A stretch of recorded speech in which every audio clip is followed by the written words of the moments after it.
اعلیٰ حضرت امام اہل سنت الشاہ امام احمد رضا خان رحمۃ اللہ تعالی علیہ ایک بڑی پیاری کتاب آپ نے تحریر فرمائی، الزبدۃ الزکیہ لتحریم سجود التحیہ۔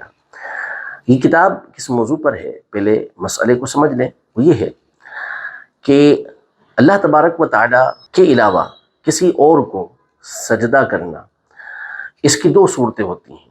ایک یہ کہ جس کو آپ سجدہ کر رہے ہیں، نعوذ باللہ اس کی عبادت کی نیت سے اس کو اپنا معبود سمجھ کر آپ سجدہ کرتے ہیں، یہ کوئی بھی سجدہ کرتا ہے تو یہ شرک ہے اور کسی بھی شریعت میں یہ روا نہیں رہا۔ حضرت آدم علیہ السلام سے لے کر نبی پاک صلی اللہ علیہ وسلم تک جتنی بھی شریعتیں ہیں، سب میں یہ سجدہ شرک رہا، حرام رہا، کسی نے اس کی اجازت نہ دی۔ دوسرا جو سجدہ ہوتا ہے وہ تعظیم کا سجدہ کہلاتا ہے، رسپیکٹ کرنے کا، کسی کا احترام کرتے ہوئے اس کے سامنے جھک جانا، سجدہ کر دینا۔ تو یہ جو سجدہ تعظیم کا کیا جاتا ہے یہ پچھلی شریعتوں میں حلال تھا۔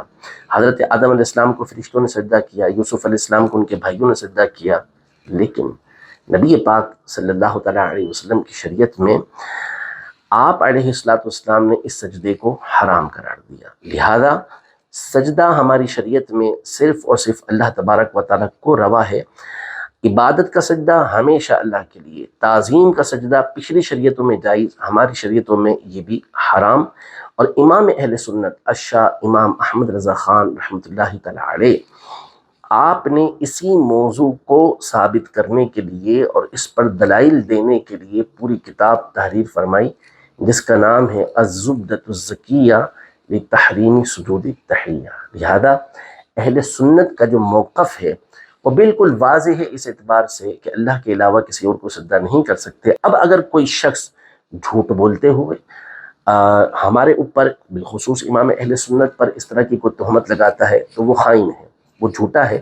جب امام پوری کتاب لکھ رہے ہیں اور اس مسئلے کو بالکل واضح طور پر بیان کر رہے ہیں، اگر کوئی جاہل، کوئی اجہل اپنے طور پر سجدہ کرتا ہے، اول تو کوئی سجدہ کرتا نہیں ہے، اگر سجدہ کرتا ہے تو پہلی بات تو یہ ہے کہ وہ سجدہ کرے گا تو کبھی بھی ایسا نہیں ہوگا کہ وہ خدا سمجھ کے سجدہ کر رہا ہو، وہ لازمی طور پر اس میں تعظیم کے طور پہ کر رہا ہوتا ہے، تو وہ حرام کام کر رہا ہوتا ہے، لیکن یہ اس کا اپنا فعل ہے۔